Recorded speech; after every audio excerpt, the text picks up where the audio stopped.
everyone. Hey, what up, guys? It's Justin here with Pengu Nation and Midwest Gaming, and who are we with? I'm with Pamornsut. All right. Pamornsut. What'd you do today? So I won the PPG Nationals. Nice. Yeah. With what deck? Altergeist. Hey, Yeah. let's go. Thank you, Representing guys, fan. Yep. All right. So I'll start with the deck profile. Okay. And I'll start with the Altergeist monsters. So Okay. of course the one of multi-figure, like the god card of the deck, literally. Yeah. 3 Mario, standard ratio, 3 Mulseek, 2 Silk, and Concurry. Concurry was also a god card in like today's tournament because a lot of people don't realize that when you summon Faker, you can summon any Altergeist monster. Instead of summoning Silk all the time, you summon Concurry and you target and negate Resort. And they still have to pay maintenance costs, and that happened in June. That's why I asked the judge, like, can you please verify if he still shuffles for maintenance costs?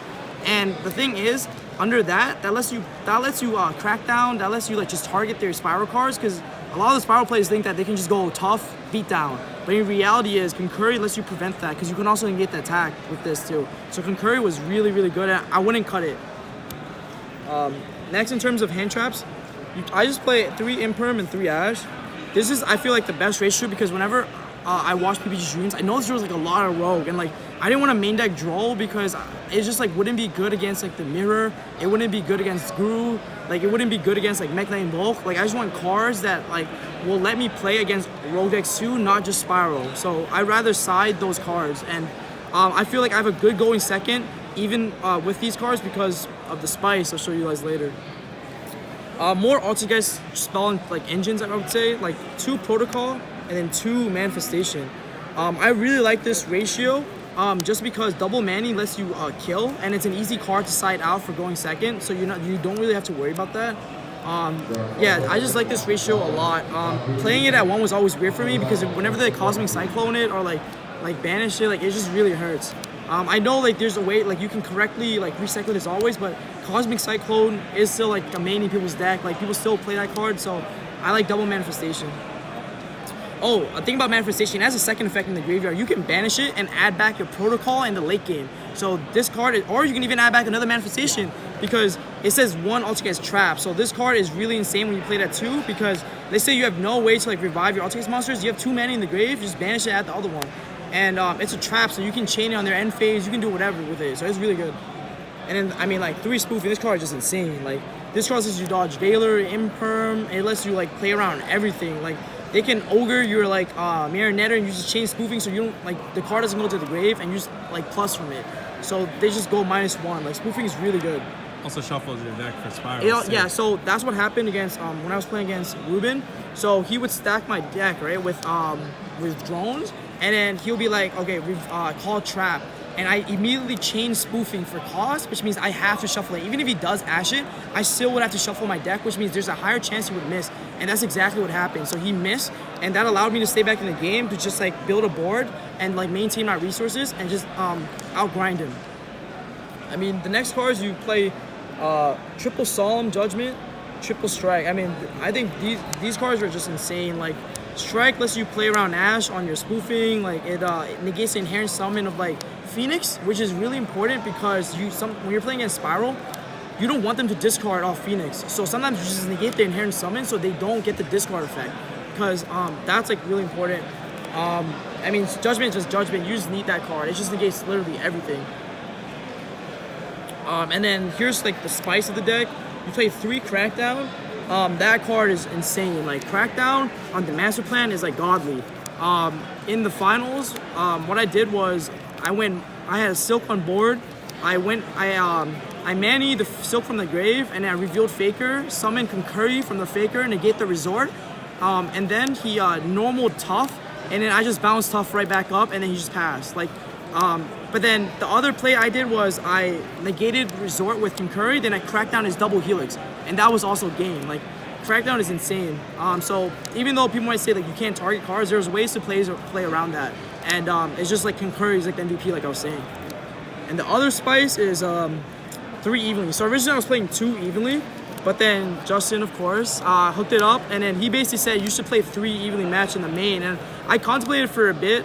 He also said play 3 Crackdown. I was playing 2 and 2, and I think like that's correct because initially what I was doing was I was playing 2 Drolls. Yeah, I was playing 2 Drolls, and I realized that like an extra evenly and extra Crackdown is really nuts. Like against the mirror, you crack down their Altergeist card and then you spoof it for cost. Like that's just game. Like at some points.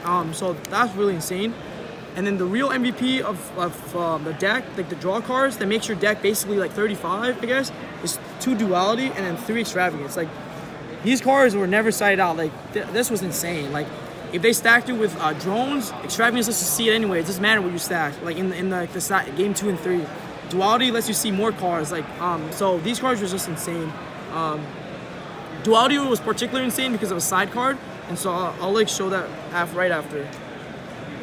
In terms of like the extra deck, 3 Hexias. I mean, this card like literally lets you enable OTK, and it's the reason why like this control deck I feel like is better than any other control deck in the current format, or even in the previous format before the banlist drop, because it was a control deck that can kill you.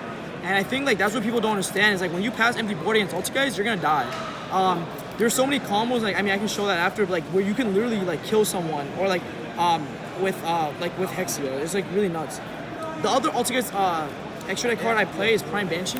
This card came up to in Swiss when I played against a Spiral player, and essentially he activated Resort, which was like really good. He top decked it. I mean, it was bad to top deck, but it was good for him because I set Crackdown. So what I did was, like I said, I Prime Banshee my Mulseek, and then I added a Multi-Faker, and then I special summon Concurry and negate the Resort. And then I activate Crackdown, the first thing summon, real Multi-Faker, and that was just game. So that was really good. For ways to like do link 1 plays, you play 3 Karibo and then 1 Almirage. Almirage is nice, and I think I might actually bump it to 2 in like after playing today, because Almirage lets you link away your Silk. And if you open up, like in the final, I open up Silk and Manny. That's actually really insane, because Silk plus Manny means that you can continuously loop your manifestation. And when Silk is equipped to Manny, when you bounce the Manny for cost, it also sends Silk to the grave for cost. So it lets Silk dodge like Effect Veiler or Imperm. So they would have to literally call by it to like stop the bounce effect, which is also like really nuts. That card also lets you play around. There can only be 1. So if you can go Silk, Almirage, and then summon the Silk. So yeah, Silk into Almirage, Manny the Silk. You send the Silk for cost, and so that lets you play Dirk and then you can resolve Faker on resolution. They can't like set immediately.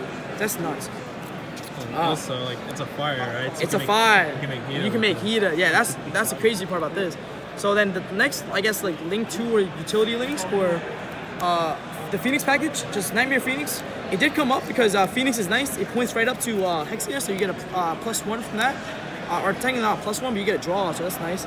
And then, of course, the Unicorn is really good, just because sometimes usually you like outgrind them, and dumping cards like Manifestation, for example, is like really nice because you can just banish Manifestation and add back into the trap. So this card is crazy. And this is the real crazy Hida and Ningirsu. So a lot of times today, what I was doing was I was going Hida.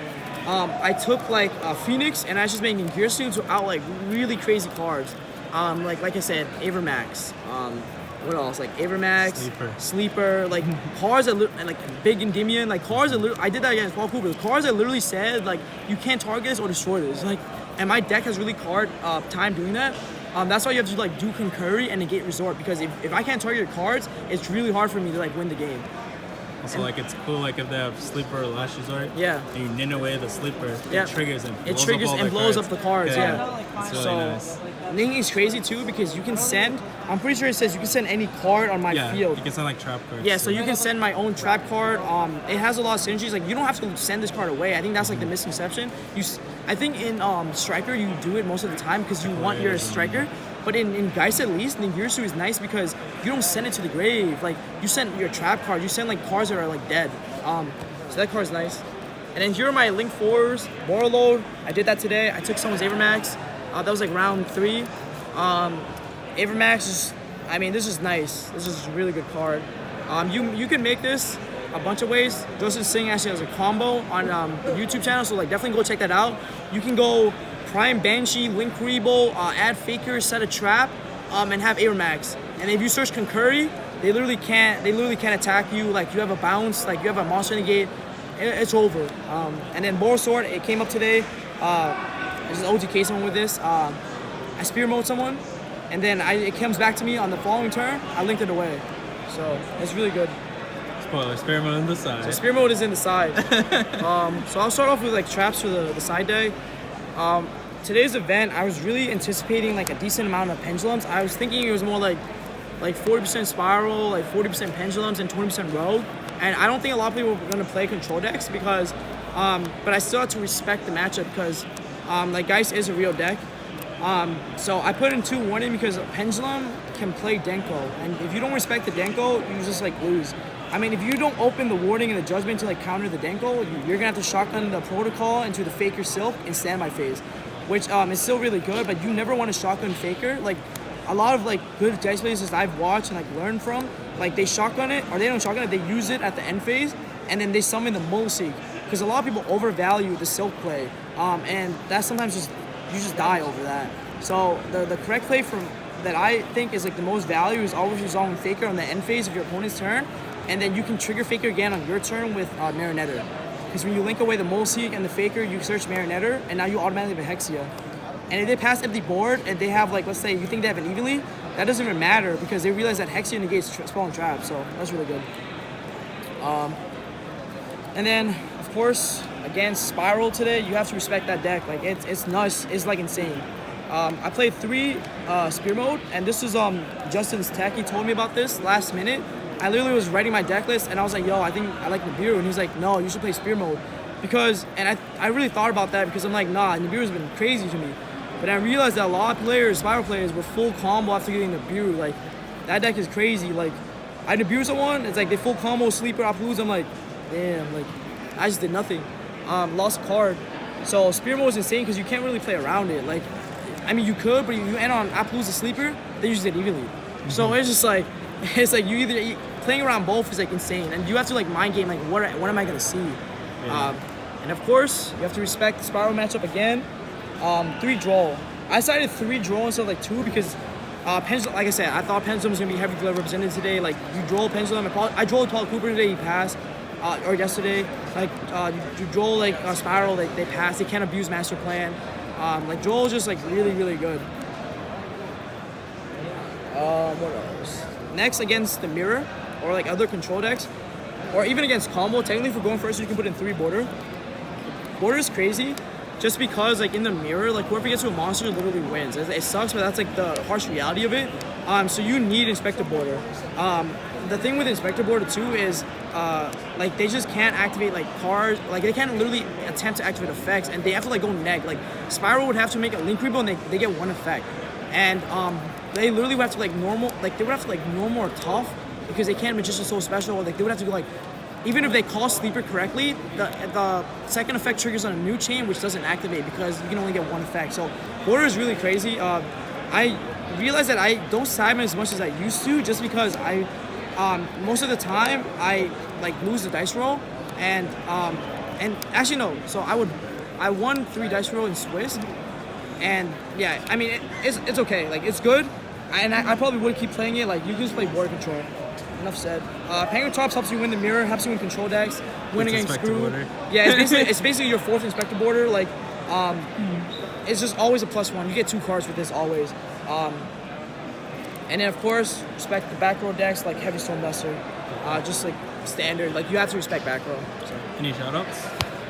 Yeah, I mean shout out to Justin, obviously Midwest Gaming. Shout out to like Anthony Esoteric on the team too. Like he like gave me some good tips as well. Shout out to like, which I didn't get to with Seamus video. Like shout out to all the people in California. I went there for work, and I got to play some Yu-Gi-Oh there, and there was a really good community over there. So shout out to all the people like in California, like Southern California, like Irvine area. Shout out to my team from home is like to Parody team. I love them. It's PNC Mammals. Also shout out to I guess Luxury Gaming and Nick. Like he's just a really cool guy. He said that he like was really encouraging of me, like essentially like to win this event, and I really appreciate that. Shout out to Tommy on Luxury, of course. He was saying he kept calling, yo, you're gonna win the event, you're gonna win the event, and I wasn't as confident because I know like this event was stacked. Like some of the best players in like the world from Yu-Gi-Oh were here, so it was like really intimidating. But I think like technical knowledge and learning from like really good players like really helped me out. Shout out to like James Chow, like he's just like a really good guy. He was the one who actually got me into the Yu-Gi-Oh essentially, and Without him, I wouldn't be playing Yu-Gi-Oh. He just like hooks it up with like, if I ever need like high-rated cards, he got me. So I mean, so it's just like, he's just a really cool guy, and I really appreciate him like taking the time to like help me get into the game. And of course, shout out to like the Jersey people. So shout out to Cardboard Crack. They're just like really cool guy. Shout out to Wolfpack Gaming too. They're 2 in top 16. And of course, shout out to Jared Zimmerman. He was the only other guest player in top 16. And then yeah, that's pretty much it. So thank you so much. Thank you. Yep.